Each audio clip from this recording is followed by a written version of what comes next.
Hey, hey, welcome everybody. So glad to have you here. Welcome to the Tarot Flow Show. How you doing?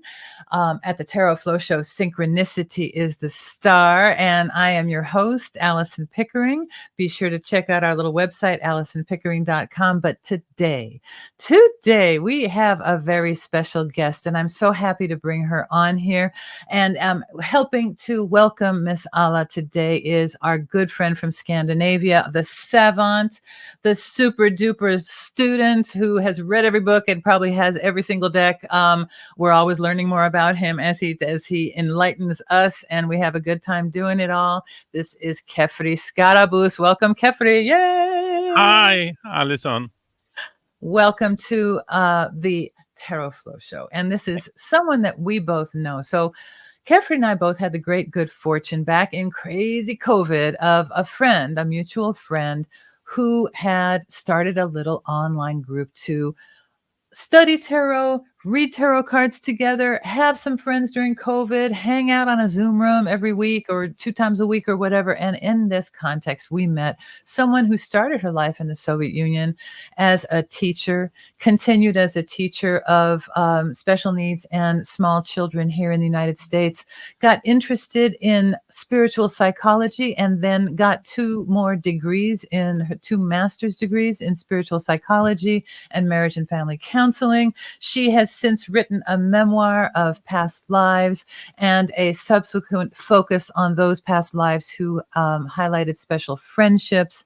It's my pleasure, and I'm very proud to welcome our friend to the stage today, Miss ALLA KALUZHNY. Welcome, ALLA, to the stage, and thank you so much for joining us today. Well, thank you, Allison, for this gracious introduction. Thank you so very much. Yes, I love being a part of this group. We really bonded over the cards, but now we not only read cards, but we kind of have a support group that we meet every Thursday and support each other in whatever needs, and we use our cards when as needed, but we really became a big fans of each other. And, Indeed, and good energy. Thank you. And it is a good energy. And I'm really so thankful for that opportunity in my life. And that's in fact what we're building the business around with if you're checking out the AllisonPickering.com, we are building, starting in summer of 2024, our opportunity to scale up the fantastic thing that we had the chance to do during COVID, which is have a chance to study some tarot, play with the cards, get some readings, have a space to make friends and practice readings. So we're going to have tarot lessons and classes and community where you can share and practice. And since we're all over the world, Kefri's in Stockholm, Alla's in California, I'm in California, we have people from all over the world in our group. We're also going to have some travel opportunities so that we can have a chance to meet up in different places in the world. And so we're hoping that people will join us as this builds starting in summer 2024. So let's take a look a bit at what we're going to be doing today with ALLA in the flow. And so we've had a chance to meet her very briefly. We'll talk in a moment about some experiences that ALLA has with tarot above and beyond our just COVID Zoom habits, which have been so wonderful. And then we're going to go ahead and take a quick look at the cards to have a visual tour. We're going to pick a focus card, talk about it a bit, and then we're going to jump into a 7-card reading. And our purpose in doing this is to kind of pull back the curtain on reading so that you can see the process. And so I'm going to kind of read transparently and anchor us with the images so you can see why it is that I'm saying what I'm saying. And I'm going to kind of talk about it at a practical level. And then Kefri's going to come on in and take it to a psychological and a spiritual level. And we're going to therefore kind of take it up the chain all the way back to the source, we hope, or as close as we can get in terms of using these cards for interpretation. So it's play and it's also spiritual practice. And so it's both things, which is why tarot is so cool. ALLA, would you tell us a little bit about your experiences with tarot outside of our little group? What are some things that you could share with us about how tarot maybe has been meaningful for you? Thanks, Allison. Well, growing up in the Soviet Union, I had no idea what tarot was. It was not something that was available readily. But when I came to the United States, little by little, I was introduced by one of our mutual friends to tarot cards. And this is when my favorite card became my favorite became the Five of Cups, because that card, when she did my reading, really turned my life, and I started looking not at what I lost, but what I have ahead. It really was a pivotal moment for me. And since then, I was more and more interested, and it felt like it was something that I forgotten, that I knew before, but forgotten in this lifetime. Well, maybe I was a gypsy in one of my past lives. This is something I did not explore yet, but I was always interested in readings, looking at the fate and all this kind of coincidences, synchronicities. So when I entered the School of Spiritual Psychology, and we had to do a year-long project, which was, and I wanted to learn how to read the cards, not professionally, but for myself, so I understand the meanings better. I decided that I'm gonna take the project and look at my family, at my life, through the eyes of tarot cards. And I created this beautiful album, the book, it calls My History of Loving, where I combine the tarot cards with the events in my life. For example, when my daughter was born, I used the star. When the Chernobyl came and I lived there, it was a tower. So that's how pretty much I matched the cards to my life events. Thank you so much. And you grew up in Kiev in Ukraine? Yes. Is that where you came up? And then you came to the United States in the 80s to Los Angeles directly? 1988, at the end of the 80s. Yes, straight to Los Angeles. Okay. Well, and here it is. How many years later? Here we are. It's been a while since you arrived, and it's even been a while since we met back in COVID, since it feels like so long ago, and yet it was such a weird period of time, wasn't it? Yeah. But let's take a look at some cards. And for anybody who's taken a look at this, and this is your first experience with tarot, welcome. We're going to give you a real quick visual tour. And the reason why it's going to be so quick is because there's no way to absorb all the words, honestly. You're just going to let the visual images kind of bathe over you. And I'm going to just give us a quick tour. We'll take a quick stop at that Five of Cups that ALLA had mentioned. And then we're going to pick a focus card to unpack a little bit, and then we're going to jump into our reading. So let's do our little tour right now. And the main character in the tarot, everybody, is our spirit outside of the bodies that we have now, kind of thing. Is this idea that the spirit is coming into manifestation and is completely open and willing. And he's taking this, he, she, they are taking this journey into manifestation. And so you can look at the top row as perhaps like what they come in with as a child, and their spiritual capacities, their earthly mother, father, teacher, boyfriend, girlfriend, car, in that first row. And then down in the middle row are the lessons of adulthood, the lessons of passion and solitude and luck and law and ostracism and transformation and tests and all kinds of stuff. And that's our middle row. And then down below are the kind of spiritual states or lessons that we enter into and grow out of and through as we go through our transformations. And so that can be the devil, which is a lot of materialism and trapped, and then just the kind of obligations we have in the real world. The tower is a lot of crisis, and Chernobyl was what ALLA had brought up, and that is certainly an example of something that comes through and changes everything. The star of hope that she mentioned with the birth of her daughter, the moon when we have very difficult times to go through and not a lot of light to light it up for us, and then moments of liberation and freedom with the sun, a new start with the judgment, and then a whole new beginning and cycle with the world, which is the ending and the beginning. So that's a lot of imagery. That's some of our stuff. And we have our fire and water and air and earth suits here. We have our wands, which is the fire suit. It's very much about the impulses and about your passions and values and what gets you going, what wakes you up in the morning. The cups are what the feeling. And that five, look at the gentleman in the middle on the screen on the top, of the woman, the gentleman, whoever that person is. That being is focusing on the loss, but still has quite a lot to turn around and acknowledge. And ALLA, was there something about this card? What was it about this card that really was important to you. And we're talking about, I don't know if you can see the cursor, everybody, but this person looking at the 3 fallen cups. Go ahead, Allah. Yes, it was. So when Lana gave me that reading, I think one of the first readings that I had, I was at the point in my life where I felt like my life, that I needed to do something more. I was a preschool teacher, but I felt like I'm really ready for more actions. And I felt a little bit was, I felt like this man in this escape. I don't know what to do. I have no idea. And when she did this reading for me, she gave me this reading and she said, well, look behind, you have other things that you can do. And this was the time when I started going to looking for a master's program, and I went to get my master's degree and learn marriage and family therapy, became licensed therapist afterwards. So I consider this card very fortunate for me, although it's not how other people consider it, but I have special relationship with this card.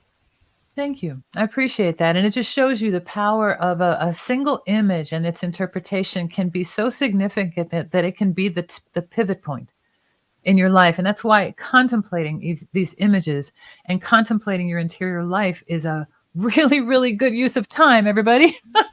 While we are here in this body, we have the resources to be reflective and to use these things and to think about ways in which these people that we're looking at, in looking at them, can that be useful to us in making progress in our own life and in growing and in changing and shifting in our own life. So the cups were significant. And let's take a look at the next suit, the swords, which is kind of cold and planning and intellectual and thought driven.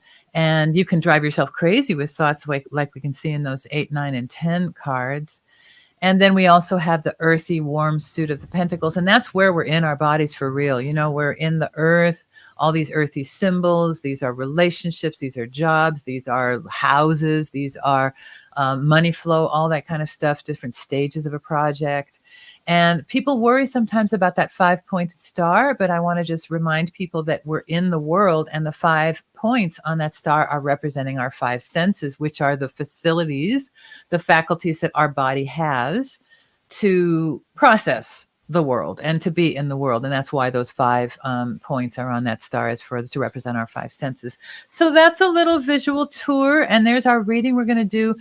Quickly, you mentioned, Allah, that another card was significant to you, and that was the High Priestess, which is the second card here. And I'm going to ask Kefri to put that up for large display here, and we're going to take a look at the High Priestess and show her so that we can kind of unpack that card and look at her.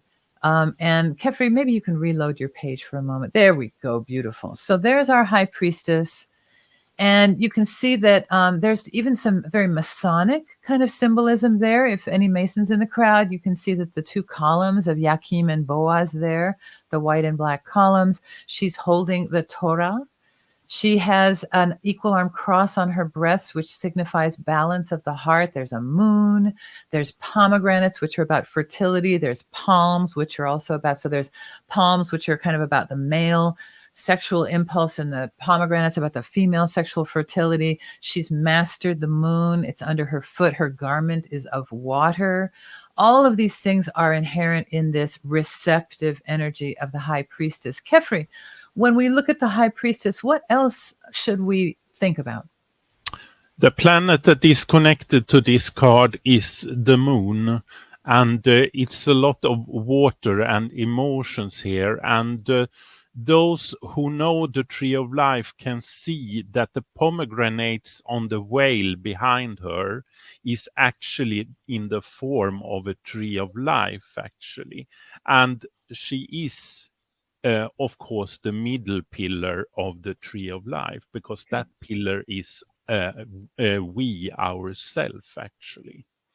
So that's in the card. Thank you. And for those folks who are new to tarot or who have been playing with tarot as cards, There is also a deeper connection that tarot has to the Kabbalistic tree of life, and one is supportive of the other, and the two together make such, and this is a really reductionist kind of simplistic thing, but they make an amazing filing system to anchor spiritual knowledge. And so by learning tarot and its connections to the tree of life, you can really, really have a solid pathwork, as well as something that's really easy to work with and doesn't require a huge amount of reading, for example, and gives you access to your right brain through the images and to your creativity and ultimately to your intuition, which the tarot cards are specifically and especially effective at triggering our intuition. Alla, you mentioned that the High Priestess is significant to you. What do you see in her that, and why is it important for you, this card? Why do you identify with it sometimes? Well, I identify, and even when I did my history of loving and I created the last part about myself, that's the card I used because I identify myself with High Priestess. Well, I consider myself wise, and that's many people, even growing up, were telling me that I'm wise. So not to brag about it, but I see the wisdom. So my approach a little bit more superficial than your Alison's, and I see wisdom in this card. I see that it's untapped knowledge that is still to be open, and it's from dark to light. You know, I'm seeing all these pomegranates, and of course I knew that it's intuition because there is a moon there, which represents our intuition. I love this card. I see myself in this card. And not to make a plug, but in my book, I actually was a High Priestess. I had a lifetime, actually 2 lifetimes, as I found out, as a High Priestess in Egypt. So I definitely identify myself going back to the past life. Thank you. I want to congratulate you, by the way, Alla, and people can find out more when we have Alla's Follow Your Road interview. So check the show notes, and we'll provide a link to that as well.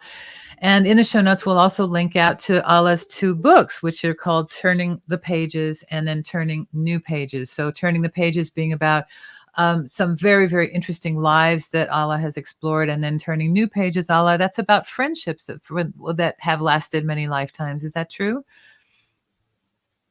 Wonderful. Yes, yes. Well, I want to thank you. This is our High Priestess. She is one of the many, and we could also consider her to be kind of the spiritual dynamic. Excuse me. The Magician is the dynamic, and the High Priestess is more like the receptive or the magnetic kind of power. So let's do this. Let's take a look again quickly at the rest of our majors in context, and there's our minors again. Little visual tour as we make our way toward the reading that we're going to do with Alla today. And let's take a look at the attributions for each of these positions. And our Chariot is up there because he's card number 7, and we got 7 cards going on here. Look at the top middle card. The top middle card is the issue that's going to be revealed. And Alla may tell us what she specifically wants to look at, or we might just do it cold and see what comes up. She'll tell us in a moment. And then on the bottom, so we're going to deal the cards first, the issue at the top middle, and then we're going to go to the bottom and do this kind of an arc of a timeline. And it's either past, present, future, because we're like anchoring right now in the present, and we're looking what happened like a little while ago and what's coming up, or we're going to be experiencing kind of talking about something significant that happened in the past, and we're going to look at the little story about it. And then there's going to be some advice at the top, some cautionary advice on the left. You might want to do this, but it might be better to avoid that. And then on the right, we have some advice that would be more supportive for your greater growth. And then there's going to be a big card that we'll put on at the end. And that's going to just help give us some perspective on this whole thing. It will give us some additional thoughts to reflect on. And then that's something that Alla can take with her and we can take with us as we look at this reading to consider. Because all of this is to be considered. It's not a lock on the future. It's just our consideration. It's our having the opportunity to look in the synchronicity of the now. What might these cards give us to think about? And is it worthwhile to think about these things? And that's a very personal experience, which we will be checking out in just a moment. So I'm going to go ahead now. And Alla, do you have any questions or comments before we jump into this? And is this reading format clear for you? Yes, and familiar. I do not have particular questions. Just what the cards want me to know, what universe sends, what kind of message universe sends me through this reading. That would be my question. Beautiful. Thank you so much. So what I'm going to do right now is I'm going to go ahead and pick up the cards and shuffle them up. And what we're going to do is I'm going to shuffle the cards. I also have to kind of get into a mode right now, shifting gears a little bit as we do this. And we're going to go ahead and take our last look at or not our last look. If you need it, we can put it back up again, but at the meanings for these cards as I shuffle up. And then we're going to go ahead and Kefri over in Stockholm is going to put the cards up on our board, and then I'll be dealing them here in Los Angeles. And I just I'm going to snake them out and see where my eyes fall. And then we're going to take a look at the cards and see what interpretations might be useful for us to consider for Allah today as we see what the cards have to say. Whoop. All right, so Allah, Allah, Allah. And I'm going to pull our display now and put up our other display and go ahead and do this. And the reason I do this, everybody, is so that I can see all the cards. The back design on these tarot cards is a little busy for me, and it's hard to visually distinguish the cards unless they're kind of at an angle with each other. And I like to kind of touch them. I'm going to lift the camera and give myself a little more visual access to the cards now. And just, okay, so now we're going to look at Allah's significator in the middle. What are we looking at for Allah today? And that's going to be the Six of Swords. And Kefri, you're going to put that in the middle. And maybe you put that in the big position also so that we can look at that and contemplate that as our issue right now. And then I'm going to do the bottom now, the timeline. And here we go, the past. So the past on this Six of Swords thing we're looking at for Allah. The past is our Knight of Wands. And then our present time for Allah is the Seven of Cups. The future, or at least the last thing on our timeline that we're looking at today for Allah. The future is here, Four of Wands, always a lovely card. And then in terms of advice, what would it be better for her to be cautious about? Be cautious, Allah, about the Empress. So perhaps be cautious about getting too comfortable or feeling such a sense of ownership and creativity that it's hard for you to accept other creative ideas that may not be your own. That's something to think about in that position, but we'll get into the whole reading in a moment. And then finally, on my side, because Magnus will pick our big card later on, we'll look at the supportive advice. So what's going to be supportive for Allah in this issue? And that's the Sun. So look at the lovely, lovely colors in this reading first off to take a look at. And so as we think about this today, let's go ahead, Kefri, if you don't mind, and let's put up that 6 again. Thank you. You're welcome. So Allah, it looks to me like you're not sure what the plans are, but their plans are emerging right now for you to get where you want to go. But because you can't see it very clearly, it feels slow. It's not really slow. It just feels slow because you love things to move quickly and you're an action-taking person, you know, and so it's hard for you to, and I think it may be hard also for you to not be the one driving the boat. So for you to be kind of out of control in that way may be a hard thing. And so it's helpful for you to spend that time that you are right now in this position, in this 7 of Cups. And so Kefri, if you wouldn't mind highlighting the 7 of Cups. Yeah. And then, so that now looking then at the present time, so you have this process that feels like it's taking a while and it's taking you to the other side of the water, to the calmer side of the waters. And other people are controlling this. And so that kind of puts you, and notice that in neither of these cards can we see your face.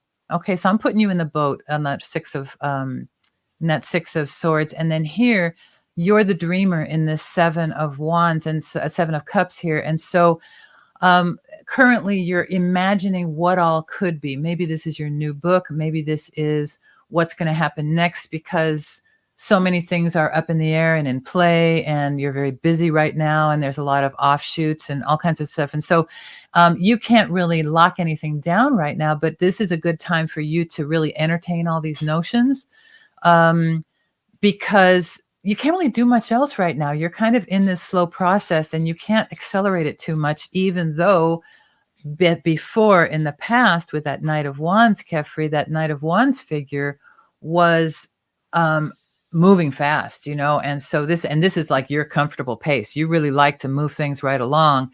At least in my experience with you, is that you love things that really take off. And so so you were ready to take off. And so the fact that you're now, instead of being on the fast horse and on the march over the dry land, you're now kind of in a boat that someone else is driving. And so all you can do right now is kind of be in that dreamy place. But take heart, because as you move forward, or as this situation we're looking at has progressed into the future, we're now looking at a 4, which is this Four of Wands. And the Four of Wands indicates that what the Knight was kind of off and running with is actually now coming into a productive structure. And so you now have that wand that he was carrying, the matchstick that he was lighting up kind of thing.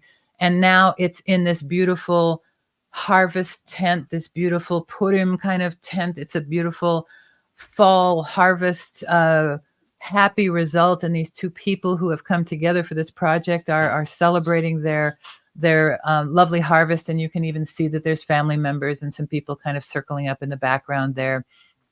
And so this is a happy time. And so even though this feels kind of cloudy, murky, slow, the reality is that the future prospects on this are quite happy and harmonious. And let's go up and take a look and notice all these yellows and reds. And so we loved red, and there's a red all over this reading. Let's look at our advice cautionary at the moment.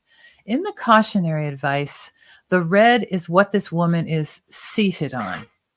So all her energy is she's on this cushy, comfortable thing. Maybe she's pregnant. Maybe she's got another project in the books. The Empress is the creator. She's got all the wheat around her. She's got the Venus shield, all this stuff. She's in control. But that's the recommendation against. And so it's saying, in this case, you're not the queen. You're not the ruler, and you can't quite sit on the passion that you have yet. You can't put it behind you quite yet. You still have to carry it. And so let's look at that little sun figure, which is a big figure because he's on a big white horse. And so your old horse was going the other way. That past tense horse in the Knight of Wands, he was going the other direction. And now this horse is kind of coming forward and to the east, so to speak. And you're naked, which is maybe scary, and you don't have any reins, so the horse is in control. So not only are they driving the boat, it's now recommending that you just let this happen without your really being able to control it, and to trust that it's going to be okay, and that you are carrying that standard, that red flag now is what you must carry with you, not behind you, but beside you is this fire. And so you have to kind of march this thing forward, but you can't control it like in that boat, but you have to trust that that you can open your arms and receive this without having to really steer it, if that makes sense. And so that's my take on these cards. Kefri, would you mind sharing some of the insights that you have? Because to remind you, I kind of take things at a practical, somewhat psychological level, and then we're going to take it up the chain here into levels more interior and personal. Thank you, Alison. I'm looking at this and I see it has to do with Allah. You are in a balance for the moment, and you have completed something, and I know what it is because it is your latest book, actually. And still there is an urge in you to find something new also, because now this project is ready and the book is published, and now you want to do another thing actually. And the Eight of Cups there is a bit about, you don't know what you should do actually for the moment. You have a lot of ideas, but you don't know which one to choose. And I would say for me, the Four of Wands indicates for me that your next project should be about relationship, because this project was about friends that you have a relation in this life with, but this should be about relationship, I would say, and how you could use your techniques for the reincarnation, identification, and so on in a relationship. That is just what I can see here. And then when it comes to the Empress card, I would say that Alison has already been into this, but it is a lot about, don't take this as the door opener that you have done this long, because there need to be more things to complete the whole concept, so to speak. And still with the sun there, everything is great now, and everything is shining, and everything is resting for the moment, and you could bring your ideas down to a children's state, so to speak, to let them take form and be ready to go out in the world, to meet the world, so to speak. And there is a lot about Mars energies here also, to be determined what to do and so on. And that could be about recommendations in situations, and using your wonderful writings about how you could work with your incarnations and so on. So I think that is what I can see here, that you are pondering about new areas to get into, and to complete something in. And this is what I could say is what this card is presenting in a bit deeper state. And also the Knight of Wands, as that Alison already have been saying, is about, he has a big matchstick in his hand there, and he wants to make it lighted up. But it is also about something else, and that is the horse is staying. It's staggering over the pyramids there, and the pyramids in this card is actually a symbol for the ego. So it could be that this should be a bit more soul-based, as he has come over the ego phase in himself that night. And I think I'll stop there. Thank you. Thank you very much, Kefri. Do you want Thank you to? both. Oh, yes, indeed. Before we pick the seventh card, do you want to make any comments, or shall we go ahead and pick the big card and take it from there? What feels good to you? Well, I see a perfect spread for where I'm at, that I left behind, leaving behind that stage in my life, and moving to a better life, better projects, something different from Six of Swords. I definitely hear the not warning, but to sit like in the Empress, and I see that there are two horses. So the project, definitely the following project, should include, like we talked about, relationship and our four-legged friends.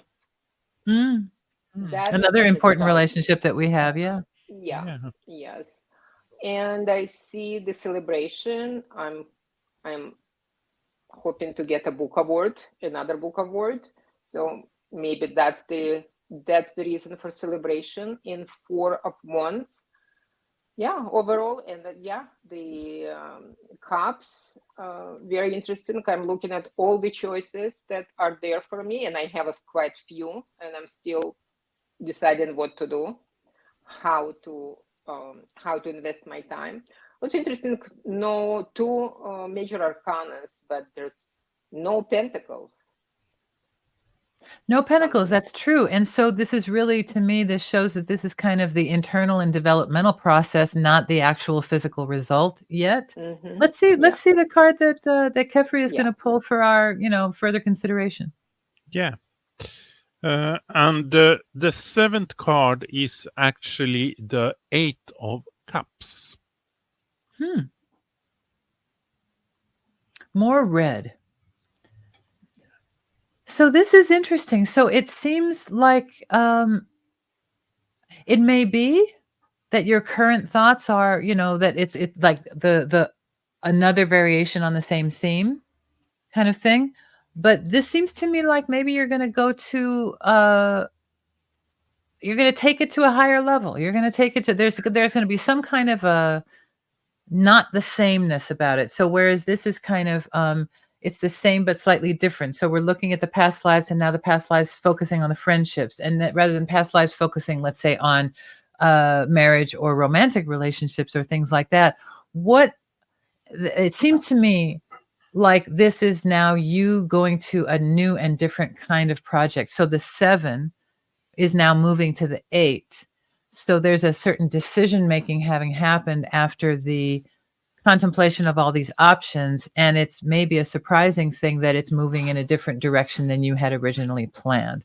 That's kind of what I would say about this 8. Kefri, what might you offer about that? I get a peculiar feeling here that this is about landscape, that you should look into where we reincarnate, in which country and in which landscape and so on, how that is affecting the process, actually, I would say. So many interesting like Can you epigenome things with that, right? Can you speak more about it? A little bit more? What do you mean? Yeah, I mean, there is a landscape in this card, and I think it's about communication also, and it is probably it is about, that's my take on it, that at reincarnation point, the soul is choosing to reincarnate in a certain place, and that could be interesting to see how the choices of places in an earlier reincarnation chain has an effect on where that person is today. So landscape and position and place in a reincarnationistic perspective, I would say.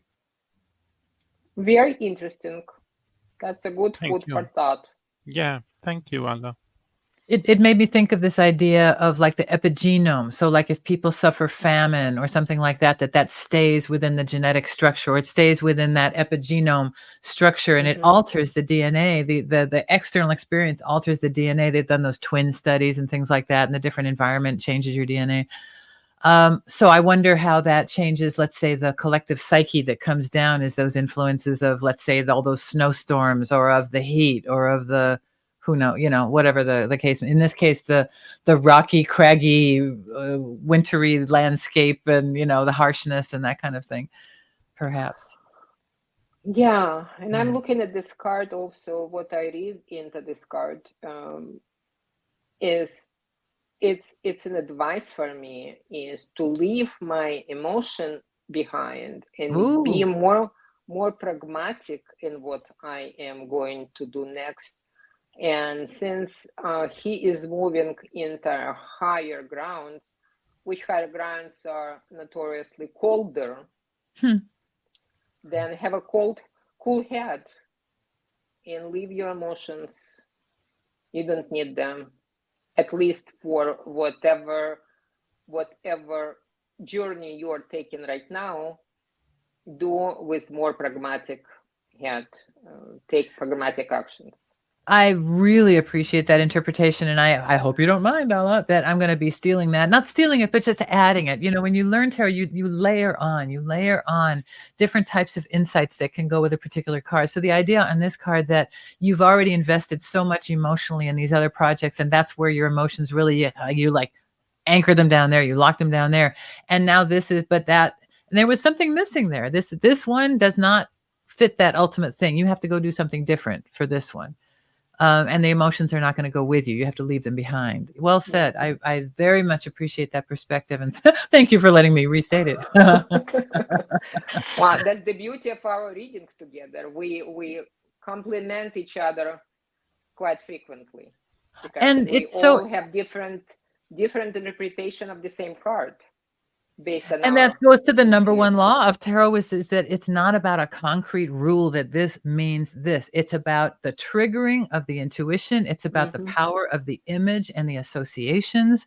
It's all of these things that are quite elusive, and it ain't AI, but you know, this is a different kind of AI. This is the real I. You know, this is the I you really want to contact. This is the true intelligence, which is our own true self. And so that is perhaps what you're going in search of there yet again, as you search into yourself, Alla, for these sources and these projects and things. But maybe this one is going to be external instead of internal. Who knows? Who knows? Who knows? But today I was talking to somebody about tarot cards, and I said that tarot cards is like a GPS. We use it to get answers, to get guidance, and that's in a way a GPS. Yeah. And I often am veering from the GPS. I'm like, well, I know better. I like this street better. So take it as, you know, you still live in your life, everybody. You have your free will. You can look at the signs and then do as you will. Yeah, and do what you want. Well, thank you so much, Alla, for experiencing this with us. And those of you who are, if you're still here, well, then bless you, because you have a nice sustained attention span. And perhaps you'd like to be on the show yourself. So the invitation is open. And if you would like to go to ALISONPICKERING.com, and you can also look in the show notes so that you can buy Alla's books, Turning the Pages and Turning New Pages. You can see what her business ventures are. We'll put her contact information in the show notes. Kefri, I thank you so much for being here today. Those of you who want to go deeper, remember that in the summer of 2024, our Tarot Academy will have started, and we will be underway building a really solid and fun place to learn spiritual stuff. It's not only tarot, but it's tarot talk and travel and a whole lot more. And so there's all kinds of opportunities to play with cards, learn from other people, play with other people, take some trips, do some meetups, have some online meetings, have a good time, make some friends, all that good stuff. And so we hope that you will join us in this endeavor. Alla, thank you so much for joining us. ALLA KALUZHNY, Kefri Skarabuk, we appreciate you. And I thank you, everybody, for being here with us. And we will see you soon. So thanks, everybody. Thank you. Have a great day. Thank you. Bye. Bye.